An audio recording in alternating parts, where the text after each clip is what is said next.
Hi everyone, welcome. Thank you so much for joining us. My name is Peggy and I'm very proud to be a primary, lead of the Ruby.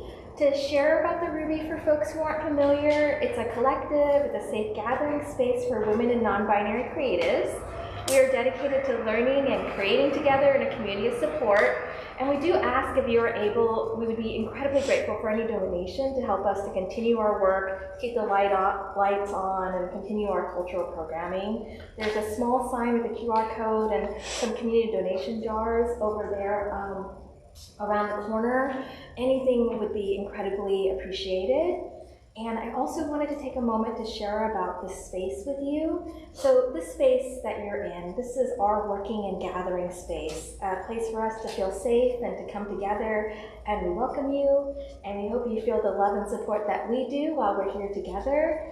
And we also ask for your help to keep this space, this precious space to us and our community, a safe space, and not to share our address publicly with others who are not RSVP'd to the event, and that's incredibly appreciated. So a little bit of housekeeping. We do have a restroom that's just right around the corner. So if you go down this little hallway or down here, just make a left and you'll see it. There's also some incredible cupcakes made by Kristin Keane, very thematic.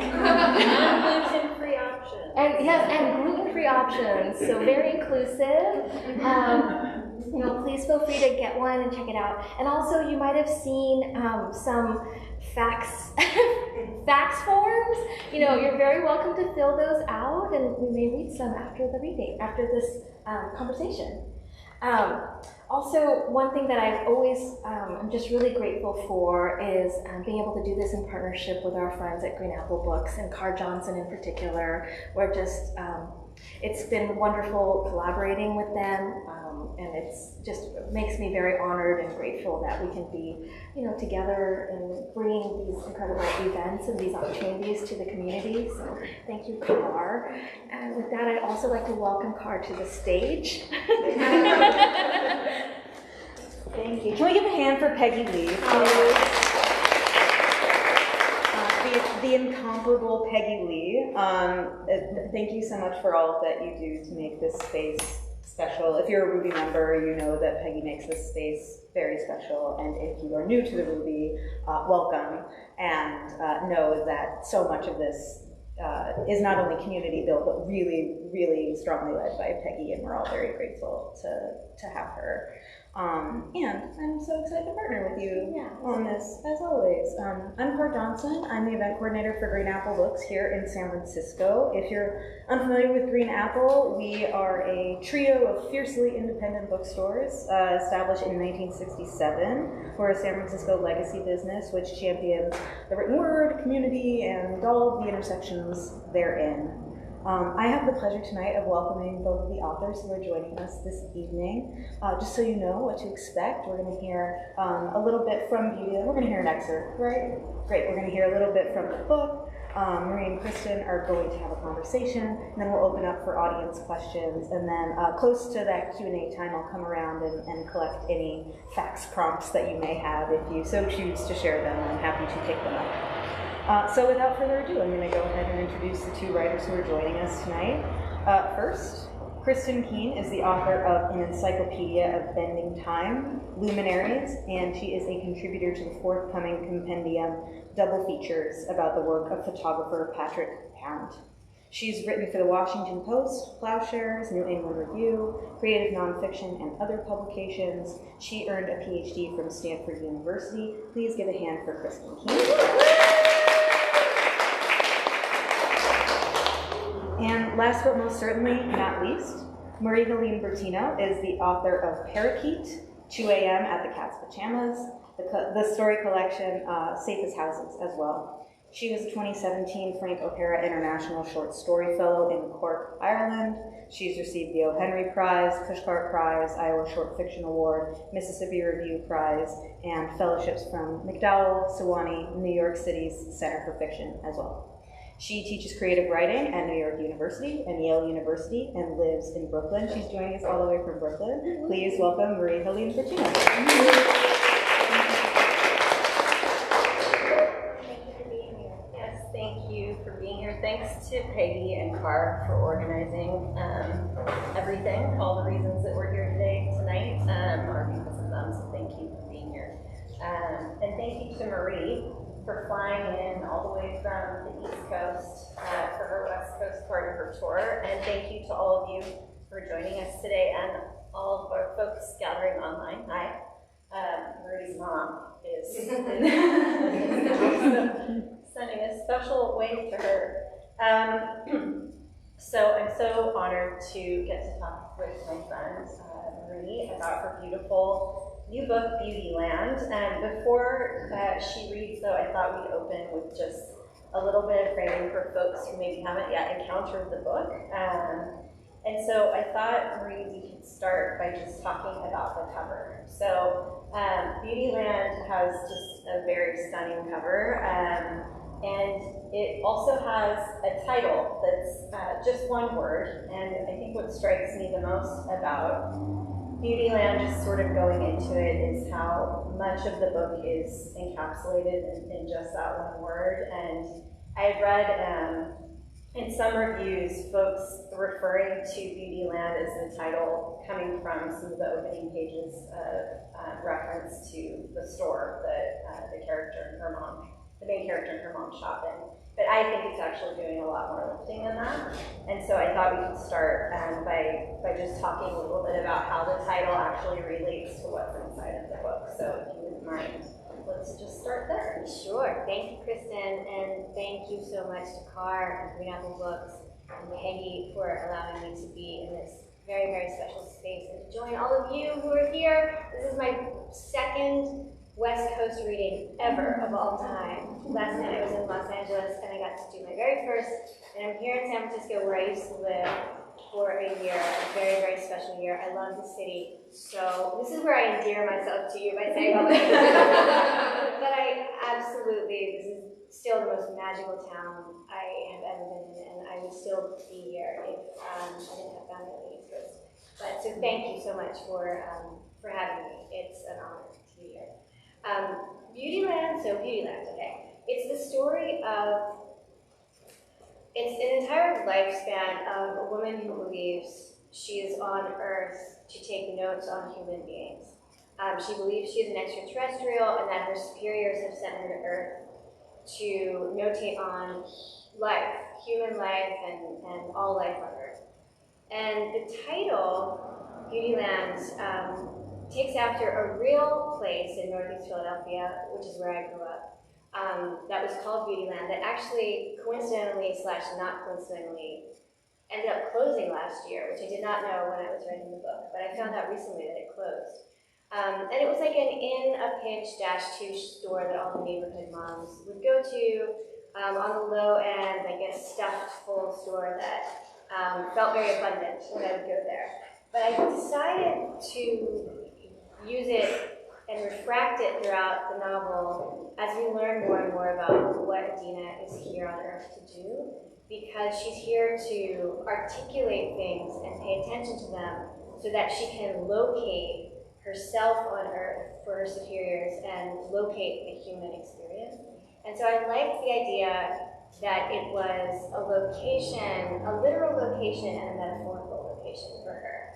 And then of course, at the end of the novel, a few things happen that I would say call into question whether or not she is an extraterrestrial, and the name takes special significance after you read the book.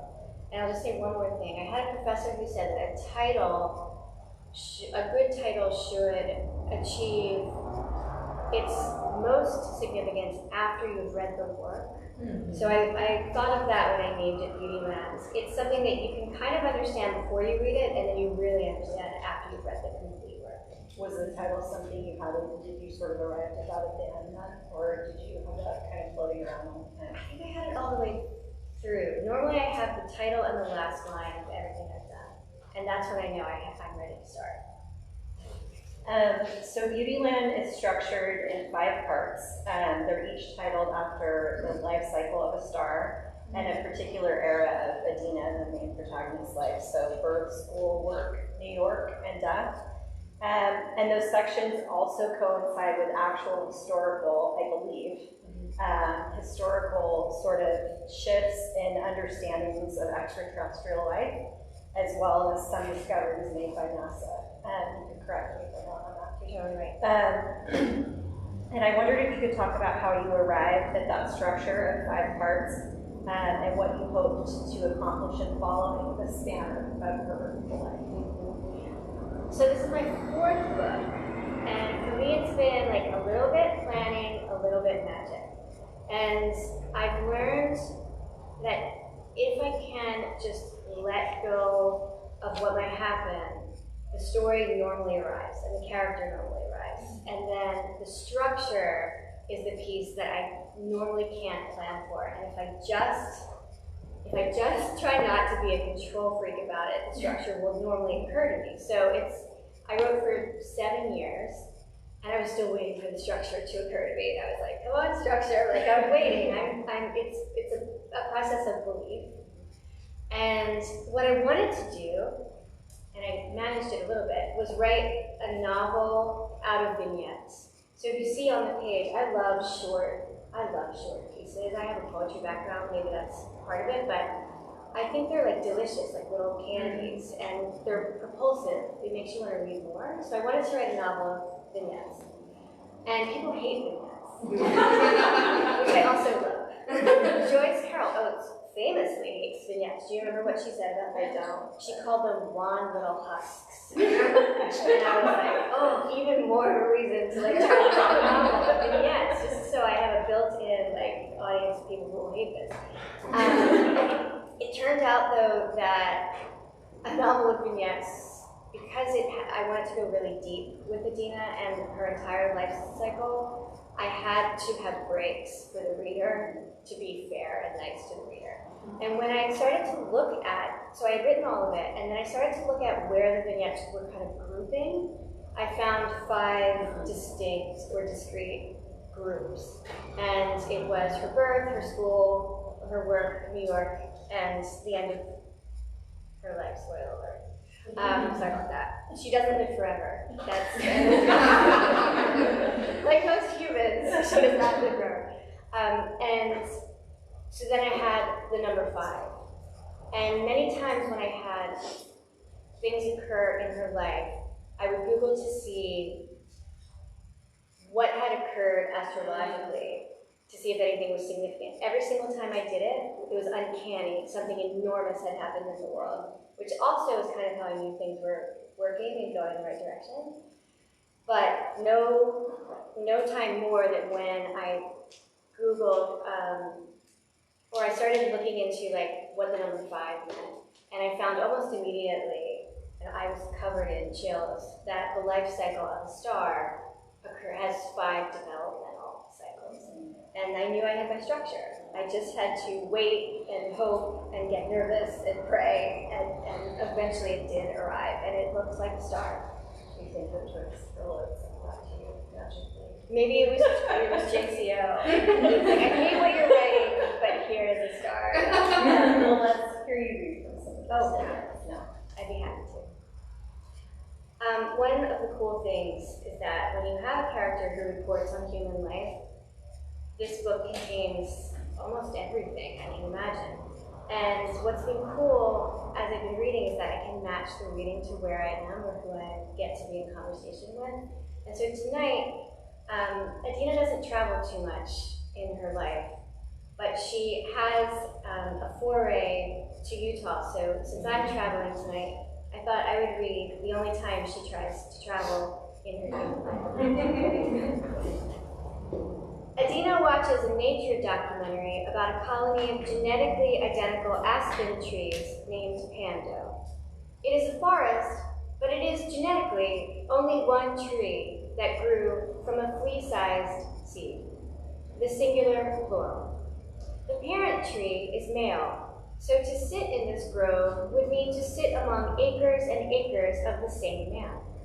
Adina thinks of Tony's brothers, her stepfather, the boys they went to school with, men and men and men.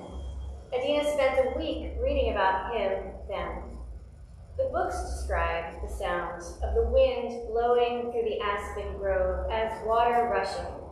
But the cacophony is really the multi-stranded voice of a single organism, the biggest on Earth, quaking men, comprised of many but solo as a star. Adina knows what it's like to be one consciousness in an intergalactic stew. She longs to hear him, them. By the time she reads about Panto, it is like many beautiful things on Earth, in danger of dying.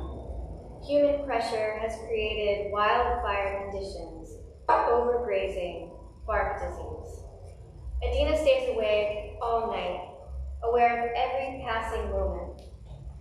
What even is an individual? Where even is Utah?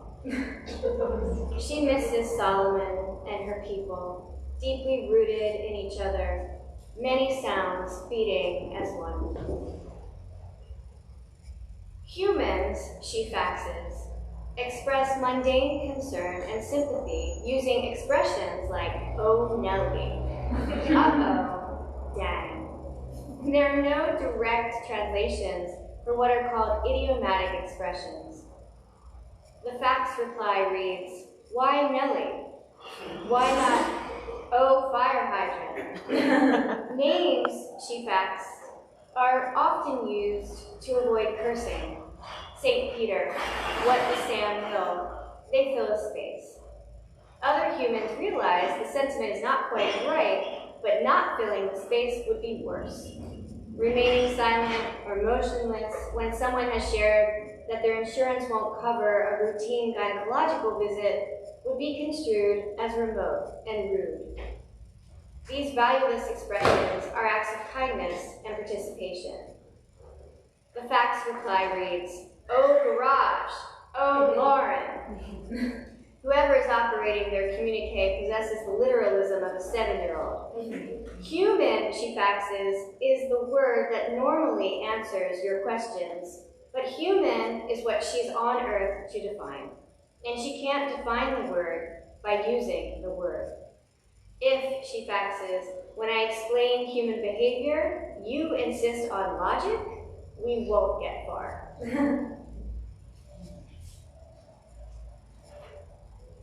Adina's mother digs at a stubborn rhododendron root. Salt Lake where? Adina will be gone 4 days. Heather will cover her shifts. She will land in Utah with enough time to catch the bus to the hostel outside of Pando. The hostel runs shuttles to the Aspen Grove. She leaves her itinerary with her mother in a folder the color of aspen leaves, including the names and phone numbers of the airport, hostel, and shuttle companies. She has read the FAA's annual report and an aeronautics textbook.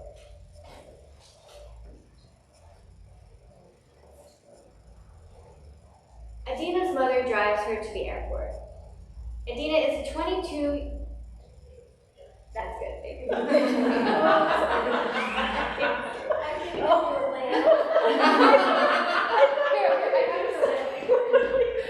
don't know. I didn't know what was going on. You thought you were like flashing? Yeah, I was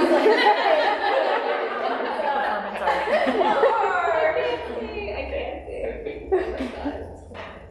Okay. Where was I? Adina's mother drives her to the airport.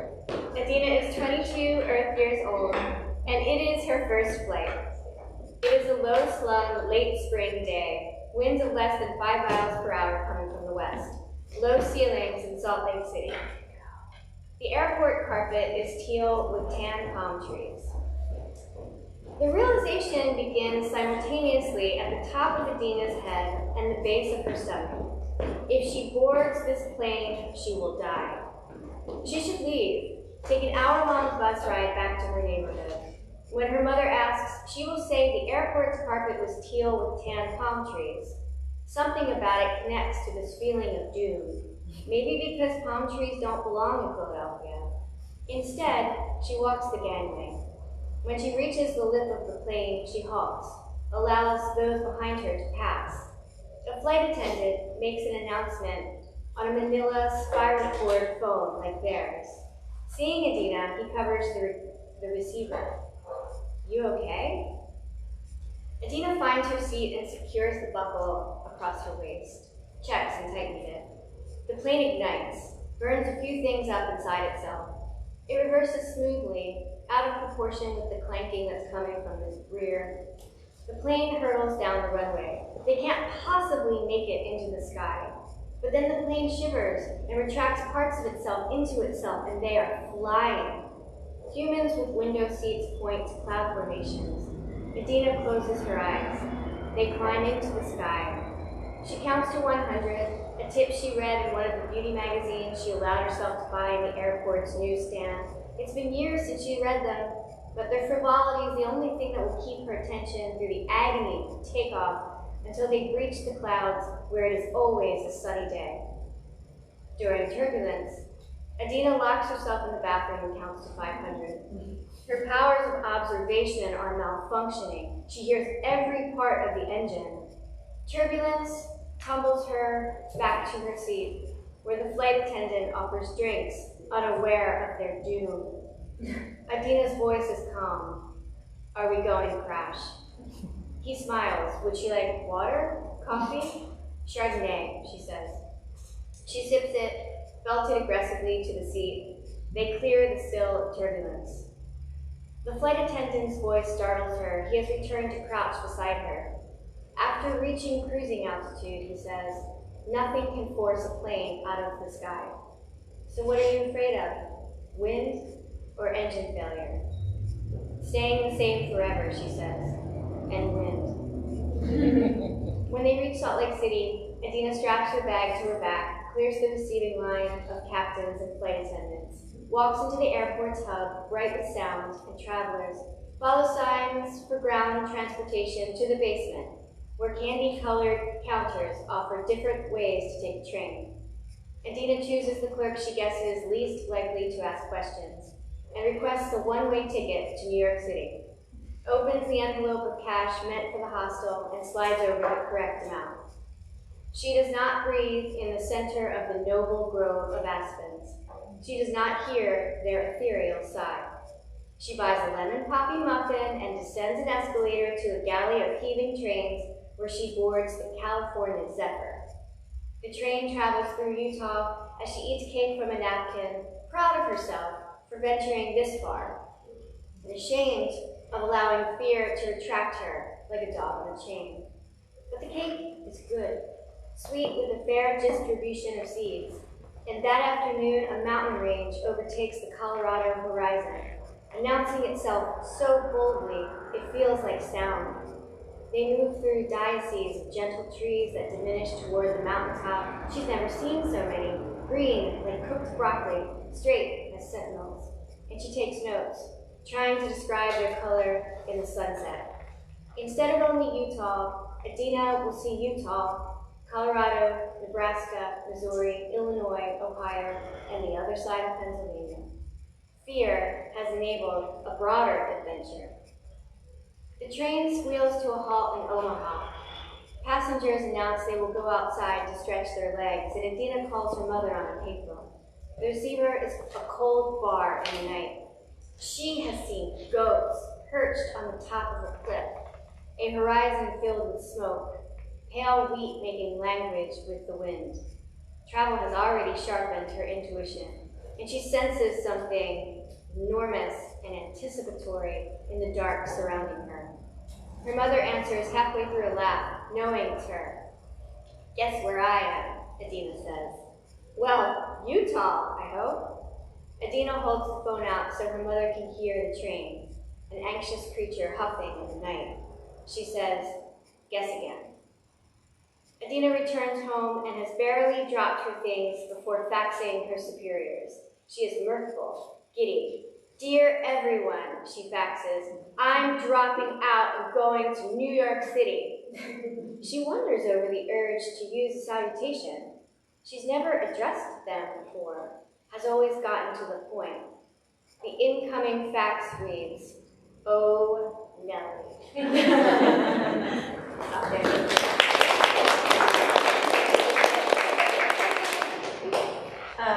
So thank you for reading. I love that part so much, and I love how going to one destination and changing her mind completely opens her eyes to so many other things. It's also kind of a pivotal part of the book, I think, too.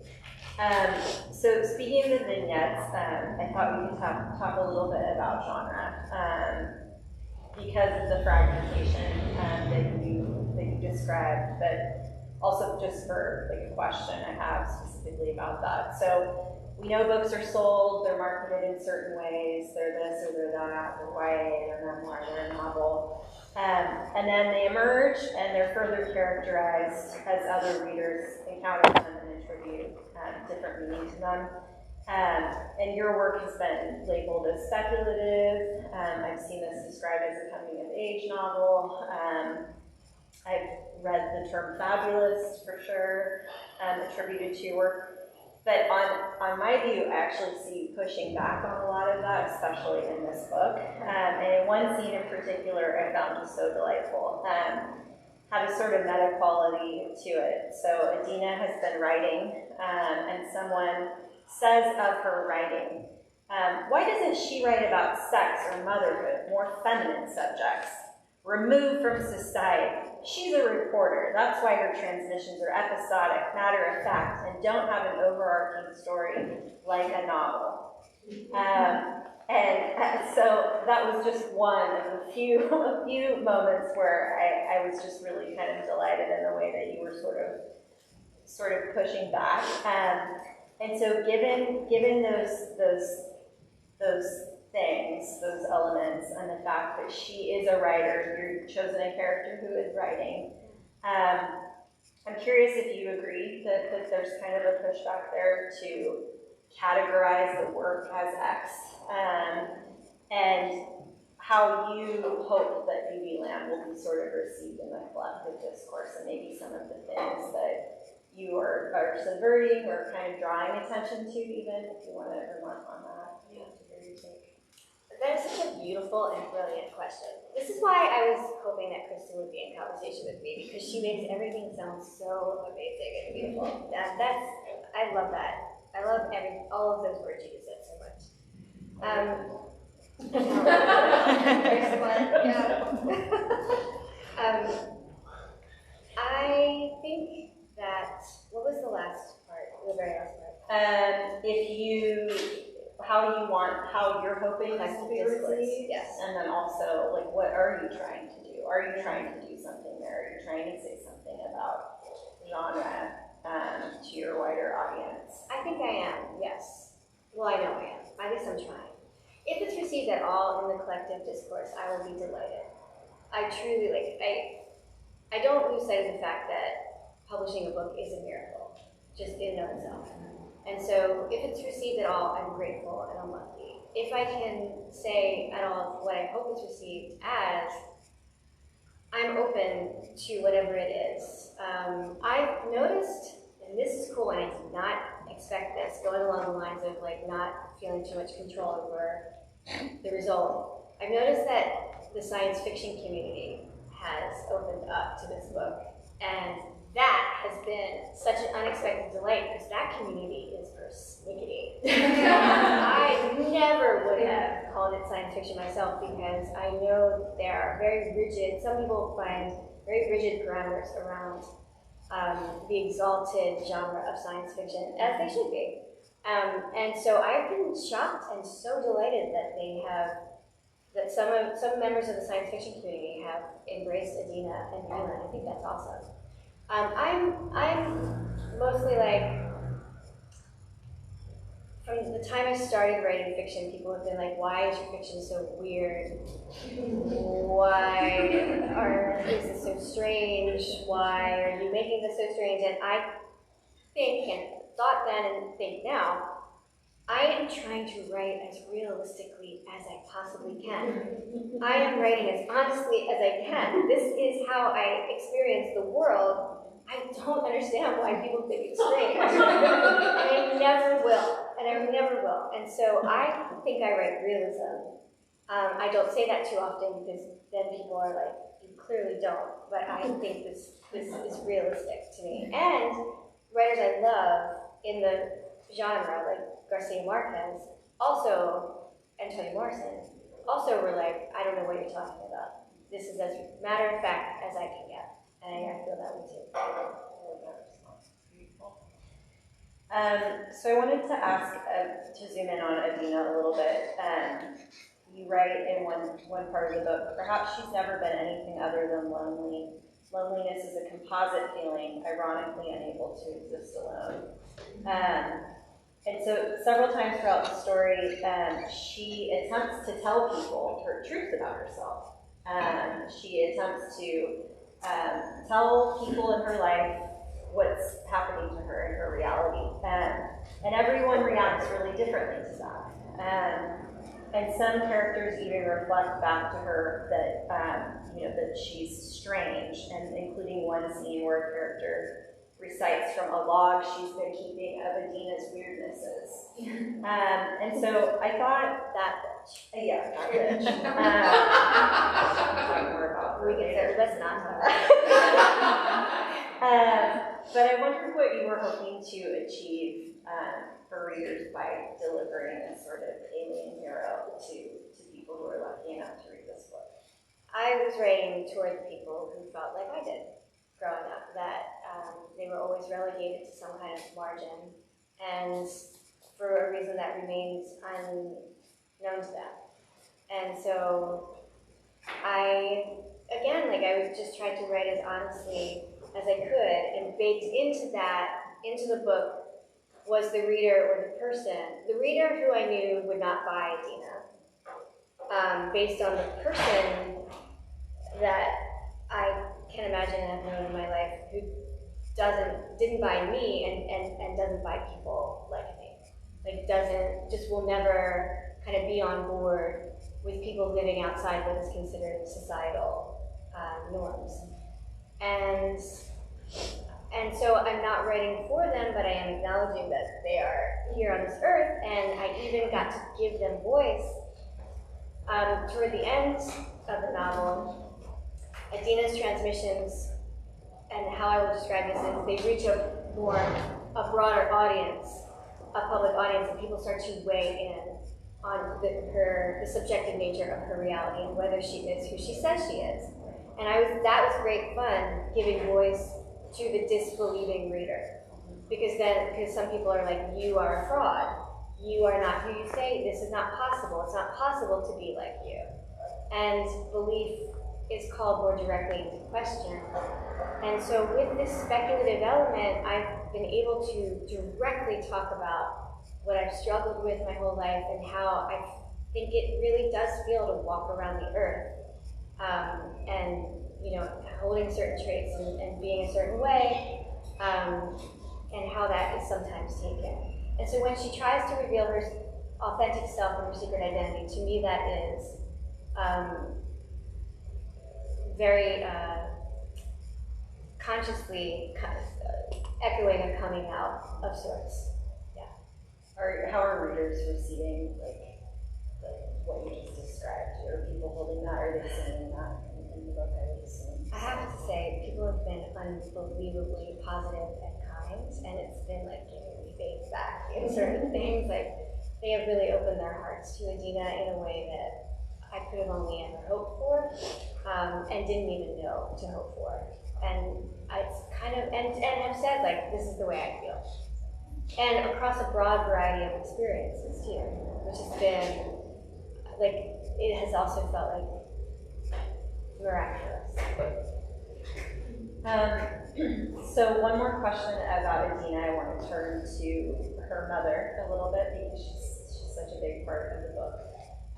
So you and I both grew up with single moms, and I can't recall many works at all where the single mother is brought to the fore and like deeply is ingrained in the protagonist's sort of story. And I don't mean just how that unfolds on the page, but how she's written into like the story world and the development of the character. And I don't think it's a coincidence either that alien life forms, some colloquial, like we talk about, like the mothership, the mother star, things like that, are part of some of the language language we use to describe like the cosmic world and the extraterrestrial world. Mother Earth. And so you write at one point, Adina tells her mother there is nothing to be sorry for, that she's happy she ended up with her as a mother. She'd always stood at the neck of her own life, batting away what came near, good or bad. But a strange, complex, honest mother is as good as what anyone else had, better. So that line just really articulated something for me that I felt deeply. But I wondered if you could talk a little bit about the craft involved in like some of the decisions you made about how much to constrain or elaborate on her mother.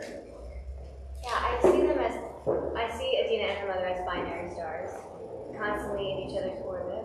And if any of you had the experience of being raised by a single parent, a single mom, what I've noticed about my own experience and the experience of friends when we've shared this is that there's like the whole shape of your world is the shape of them, because they're the only form in front of you between you and the world. And so you're so directly influenced by them in such a very particular way. And I wanted, and also, and this is true to my experience, I wanted Adina's mom to grow alongside her and to learn how to be a mother as she is raising this strange, curious young woman, as my mom did. And I also, to be honest, and I never thought about it until right now, I was also kind of writing toward the friends I have who are becoming mothers and parents, and like how difficult it seems for them, and how hard it seems to be a mom now. And I was thinking, like, my mom has taught me so much about it, and she'll say now, like, I made so many mistakes, but I was so scared. I just wanted to keep you safe. Like, my number one job was to keep you safe. And that's it.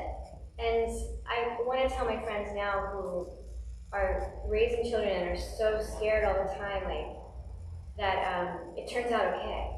You know, it'll turn out okay when you get old enough where you can just have frank conversations with each other.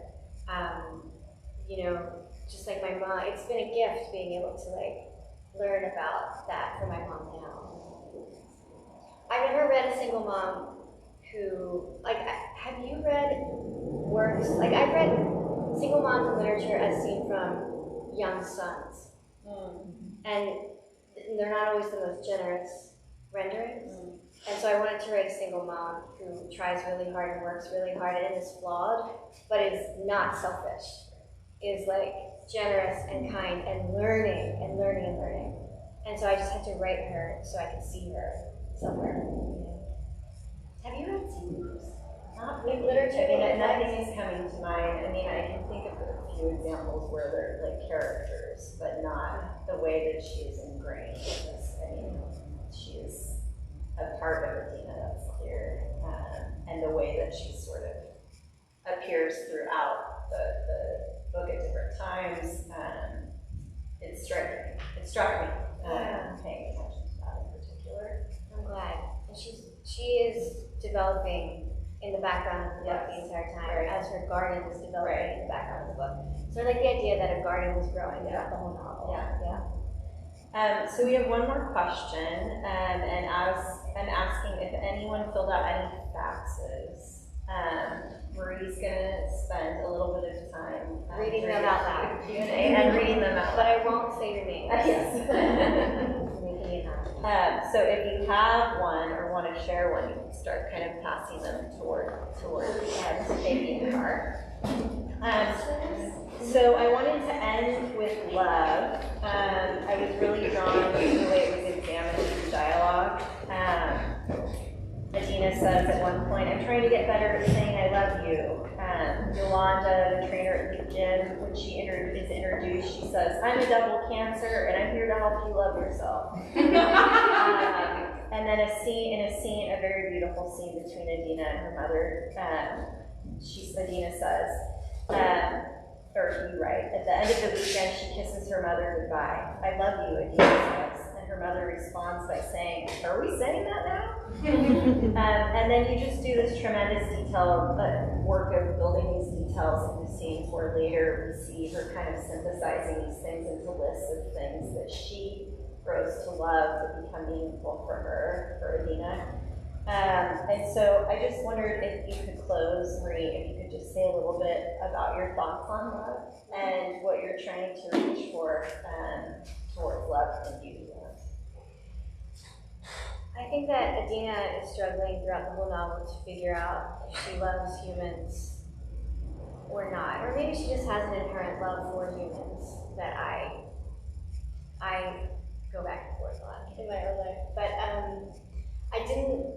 Adina doesn't find what I would call romantic love because she doesn't want romantic love. I wanted to focus on other types of love. So she has love for her friends, and she has love for vocation, and she has love for humans, and love for her mother, and love for a dog, and love for a dog, which is the most important love, the most transcendent love. And I don't know, love is so tricky. In all its manifestations, love is hard because it asks so much of you and requires so much of your participation. And when your limbs and your flesh and your bones are all caught up in that love, it can be very dangerous because you stand to lose a lot. And I think that while I was writing this book, I lost a lot. I lost my friend, Adina, who I named Adina after, and I lost my little dog, and I lost a few other people. And I maybe was probably wondering if it was all worth it. You know, is it worth it? Is it worth it? Is it worth it? And so this was the question I was asking. The novel is asking that question too. And then it's the reader's participation. I was really, the original short story it's based on that I wrote many years ago, the last line was, "Do you know what I mean?" And I think, though that line does not appear in this book, the whole novel is essentially saying, "Do you know what I mean?" And if you say yes, then I feel like we are participating in a particular kind of love between a writer and the reader. And that is what Adina is doing when she transmits her faxes to her extraterrestrials on a planet she doesn't know the location of. She's saying, "Do you know what I mean? Where are you? Where are you? Where are you? I'm here. This is me. Come and find me." And I think that's what authors do as well. And so the whole novel is a transmission. And that's also partly why it's called Beautyland. Well, thank you for reading that. Thank you. So let's transition to the questions that you all have. And can I have a fax of those? And yeah, we'll read some of the facts. Delivery. That a beeping sound? Yeah. Thank you. Oh, this is so exciting. When I thought of this, I was like, is this going to work? So we'll see. Oh, there are a few. Yay. Okay, great. So I will read a couple, but if you have any questions, please think of them, and then I will ask, okay? And you can ask them.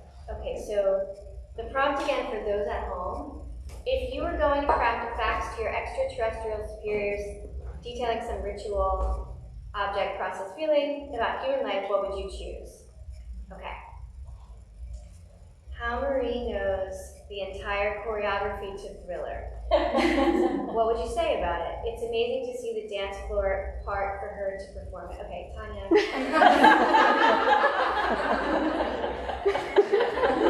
That's an audience plan. That's a plan, so everyone goes, okay. Oh my gosh, okay. Dear extraterrestrial superior, I hope you get to try warm, fresh, baked bread and butter sometime. It is a planet Earth ritual that has bonded us for centuries. This is brilliant. You should have written me that. This is brilliant. Bread is actually the best thing on earth. Bread is life. Oh my gosh, thank you, whoever wrote that. Does anybody have any questions? Raise your hand, whatever. So you talked a lot about, Adina, kind of your perspective on the world and how you kind of observe human behavior. Was there anything, I haven't read it yet, but I'd love to know, was there anything in the book, an experience, a topic that you weren't really familiar with and you kind of found yourself being like, I don't know how I would react to that or how I would observe it? And if so, like, how did you go about learning about it? Yeah, that's a great question.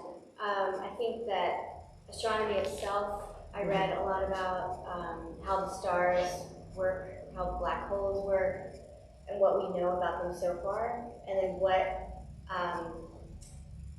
philosophical astronomers think might be happening. I read a lot about that. There's a better term for that, but I can't think of it. If there's anything, I mean, what did I have to imagine? What it's like to be, like, things in the New York section, I think, about their falafel workers who I researched about. I would see them every day, but I didn't know how the hierarchy of falafel workers and the falafel carts work, so that was fun. Yeah, things like that. Did you have so much more crossing? No, I researched it all. Man, is that man so fascinating. And he becomes a spiritual father to Adina in the book, and he's just so thrilling and endlessly fascinating. I wish that she had written about snow. I forgot snow. There are lots of things I couldn't do and I left out because it didn't work for the book, but I wish that I had figured out how she could have written about snow. Because snow is important too, it's like bread. Here's another one. Humans like lots of color in rainbows and sunsets. With skin, they have a harder time. Oh yeah, that's brilliant. Lovely. Thank you for sharing all of these. Wow, you're so honest. You would talk about, this person would talk about a 5-day work week. And what would you say about it? Why do we still do this? Spend the majority of time working to enjoy the weekends. Oh, I should have talked about the work week. That's such a good one too. Oh wow, some of these are really long. Does anyone have me? I have a question. At times, it felt like the alien experience that, the human experience that Adina was transmitting was almost like a metaphor for the writing experience. So I wondered if you could talk about that and if that was deliberate or if you thought about it or it just happened. A little both. I realized that I was essentially, and this has happened a couple times, with my last book, Parakeet, I realized this too. I'm like, I am essentially talking about what it's like to be a writer. And when I'm talking about certain things she goes through, I'm talking about what it's like to be a writer. And in Parakeet, there are vowels on the last few pages, and I realized that I was essentially making a vow to writing. And so this book is a lot about, I'm looking for this particular line, I can't find it. I think I noticed that I write about people who are defined by their vocation a lot, either music or art or whatever. And she's defined by her vocation, and as I think I am, and we share the same vocation. And so I consider her to be a reporter who had to kind of be on the edge of things to be able to see them. And this is my friend Tanya Wright, she's also a fiction writer. And you know what it's like, you kind of have to be a part at some point in the process to be able to triple process it, to experience it, to write about it, and then to revise it. And that requires distance. And so that distance, then the idea of distance is refracted throughout the book. The distance between her and her superiors, the distance between her and herself, and especially the distance between her and other human beings, which is necessary sometimes too when you're a writer. She can't connect to people because she knows at some point she's going to have to deactivate and go back to her home planet, and so it keeps her at arm's distance. And as writers, we're also kind of aliens like that, and we also sometimes maybe are at an arm's distance, maybe even on the home planet. So we have time for one more question. Okay, great. Let's see. I'll read this one. What would you say about it? What experience would you write about? The Real Housewives of New York. It's about a group of women living in New York City who pretend to be classy women, high society. Except, when they are filmed for television, it turns out that they are all actually extremely horny, vulgar, and regularly defecate where they are not meant to. So good. Wow, okay. Last question. I have a question. I'm like nervous. Public speaking doesn't normally make me nervous. I'm not public speaking. Yeah, I'm nervous. This is like maybe my favorite book I've ever read, and I've read a lot of books, and I loved it so much. So that's a comment. Thank you. My bookstore that I work at, we did a book club, and we picked this book. Which And bookstore? East Village Bookshop in Sacramento. Oh, you tagged me. You're here. You're watching on the feed. That's exciting.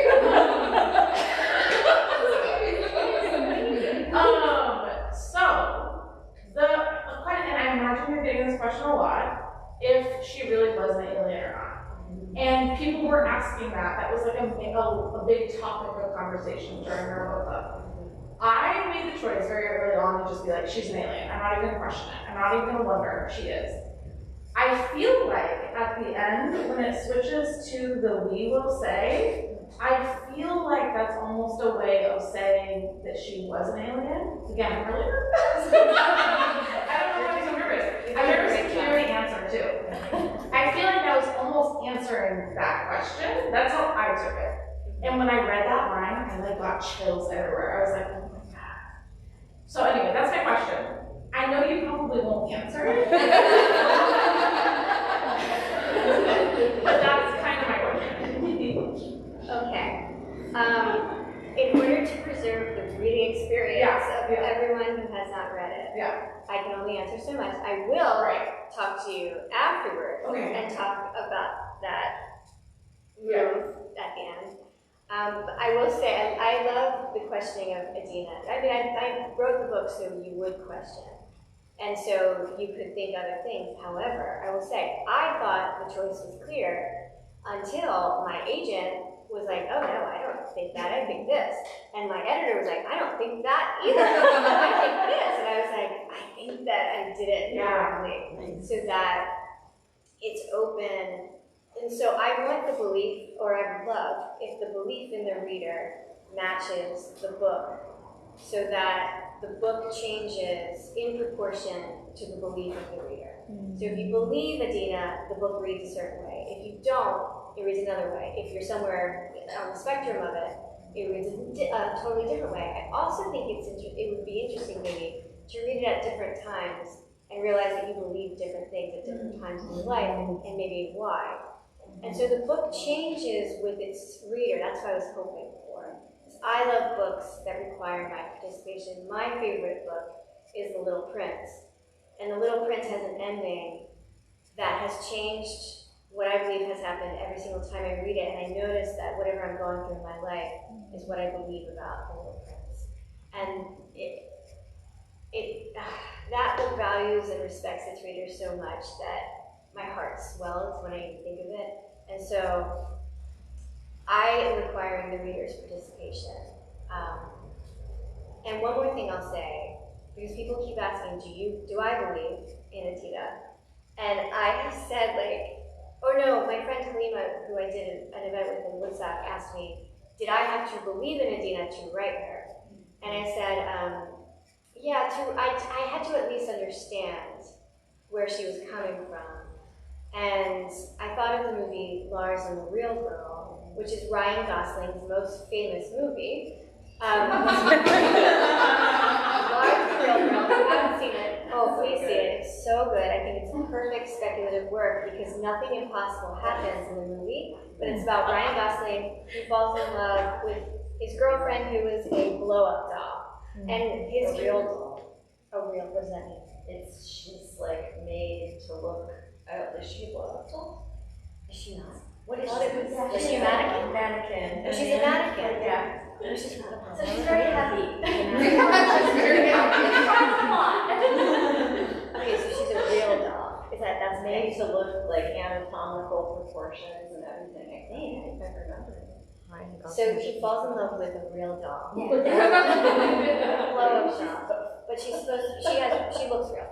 I mean, and the point is that her family and his family and community conspires to allow him to believe that this is his girlfriend. He's going through a lot.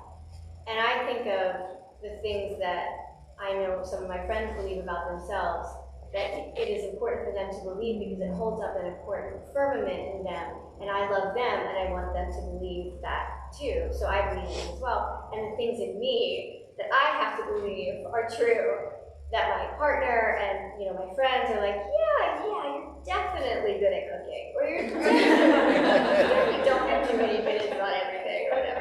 It's refreshing. Oh, you're eating again. I love that. And so I think like that Adina too is surrounded by people who allow, in the best case scenarios, allow her to believe that. And I think that's what's most important. To be surrounded by people who are like, yeah, okay. One more thing, and I'll shut up, I promise. Last night I met someone who had a childhood friend at 9, 10, 11, dear friend who believed he was an alien. And she was like, I believed him too. And I was like, you did? How did you believe him? And she said, because he believed it, and we were young, and why not? And I said, well, what do you think about it now? And she said, I still believe it. And I was like, you're a good friend. What a good friend. But I've never met anyone who actually had the experience. Okay, I think we have to transition. Okay. To book site. Let's So maybe we can, you can ask questions further of Marie. Maybe she'll look for one more as we're transitioning. So if you'd like Marie to sign her book, she's going to be available here. Her book's for sale. There are galactic cupcakes in the kitchen. They're labeled, so the gluten-free are on the right and the chocolate are on the left. Those are not gluten-free. And there's also amazing mochi that Peggy made, but it's the best I've ever had. So I have several for you. But thank you so much for being here with us and for celebrating Marie's incredible book. Thank you, Sam. Good job.